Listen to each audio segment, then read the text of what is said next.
Apakah lingkungan pertemanan atau lingkungan sosial itu sudah cukup sehat, sudah cukup mampu untuk mendukung terciptanya resilient atau ketangguhan itu tadi.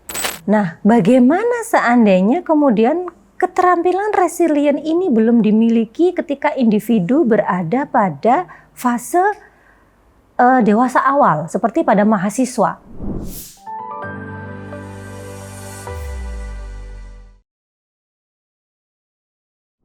Bismillahirrahmanirrahim. Assalamualaikum warahmatullahi wabarakatuh. Saya Dr. Laili Abida, MPSI Psikolog. Saya sebagai psikolog profesional dan juga dosen di Sekolah Tinggi Agama Islam Ma'had Ali Al-Hikam Malang. Menyikapi terkait dengan banyaknya fenomena yang saat ini mungkin dialami oleh generasi Z atau yang biasa kita sebut sebagai Gen Z. Ada banyak hal yang kemudian menyebabkan masyarakat itu melakukan klasifikasi ya, bahwa Gen Z itu adalah generasi yang tidak memiliki ketahanan atau mudah sekali menghadapi kondisi-kondisi mental yang tidak sehat. Seperti halnya beberapa case ya yang kita temui, mahasiswa yang tidak mampu untuk menyelesaikan studi akhir misalnya ya, kemudian memutuskan untuk mengakhiri hidupnya, ataupun juga problem-problem yang dihadapi oleh Gen Z yang ternyata itu gagal untuk diselesaikan.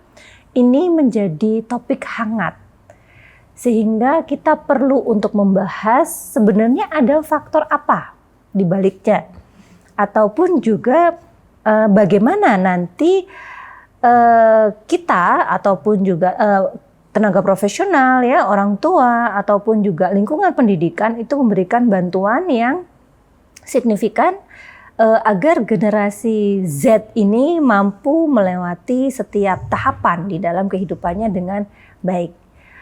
Oke, jadi kalau kita menilik pada generasi Z ya, tentu sebelumnya ada banyak generasi ya, dan masing-masing generasi itu memiliki kekurangan dan kelebihan. Sebagaimana juga generasi milenial atau generasi boomers ya, ataupun juga generasi Y ya, dan lain sebagainya. Tetapi saat ini kita melihat bahwa dengan adanya kapasitas teknologi yang sudah semakin berkembang, bahwa generasi Z itu menjadi sorotan utama. Faktor yang melatar belakangi itu tentu beragam. Yang pertama adalah bahwa setiap problem yang dihadapi oleh individu ya, itu memiliki akar. Nah, akar ini biasanya berawal dari lingkungan keluarga. Jadi bagaimana pola pengasuhan di dalam keluarga, bagaimana hubungan antara ayah dan ibu harmonis atau tidak, bagaimana hubungan pernikahan dari kedua orang ini yang kemudian kita sebut sebagai ayah dan ibu, kemudian bagaimana cara berkomunikasi ayah dan ibu dengan anak-anaknya, itu menjadi faktor internal ya. Bagaimana kemudian faktor internal itu membentuk kapasitas individu sejak mereka kecil. Kemudian berikutnya ada faktor eksternal. Tentu faktor eksternal ini adalah ketika individu itu sudah mampu untuk keluar dari rumahnya melakukan kegiatan sosial ya, seperti halnya harus sekolah ya, atau dia punya teman, atau dia punya grup, dia punya klub dan lain sebagainya. Nah, itu juga turut mempengaruhi. Apakah lingkungan pertemanan atau lingkungan sosial itu sudah cukup sehat, sudah cukup mampu untuk mendukung terciptanya resilient atau ketangguhan itu tadi.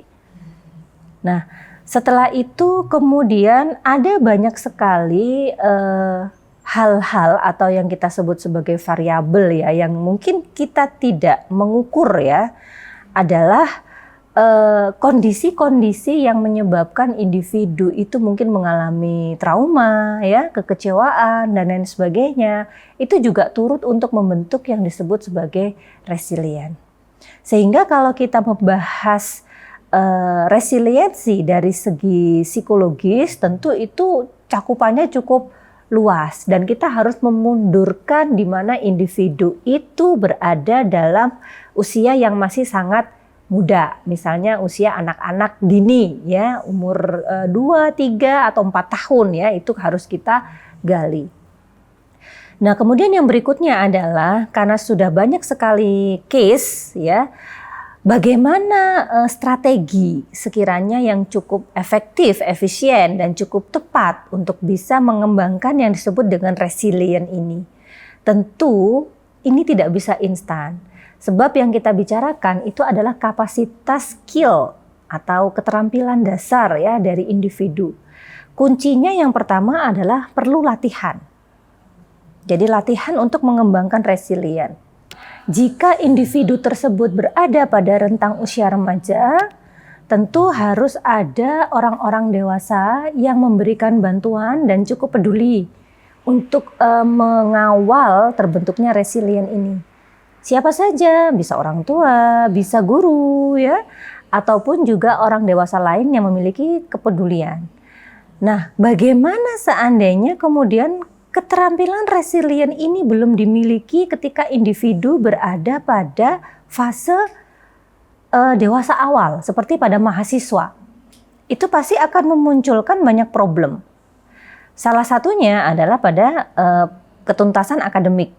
Proses belajar akan terhambat, atau mahasiswa yang bersangkutan mudah menyerah, ya, atau mudah terpatahkan oleh kondisi yang tidak menyenangkan dan lain sebagainya. Maka di setiap lembaga pendidikan itu penting adanya yang kita sebut ya biasanya adalah bimbingan konseling di STAIMA ya. Jadi itu menjadi kebutuhan yang harus kita sediakan. Kolaborasi yang baik bersama dengan orang tua memiliki potensi yang lebih besar untuk bisa membantu mahasiswa ini menyelesaikan tugas-tugas di dalam kehidupannya ya, tidak hanya akademik saja, agar dia cukup mampu ya untuk bisa melanjutkan ke tahap berikutnya. Jadi kalau kami di STAIMA, kami memiliki ruang khusus untuk melakukan bimbingan konseling. Dan itu bisa diakses oleh mahasiswa.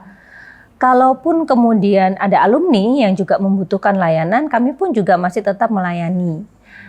Dan prinsipnya kami tetap menggunakan kode etik, privasi, ya. Kemudian solusi yang kita berikan itu semuanya berbasis pada keterampilan individu yang bersangkutan. Dan kami selalu tekankan kepada mahasiswa untuk mampu menjadi support system bagi teman-temannya yang lain.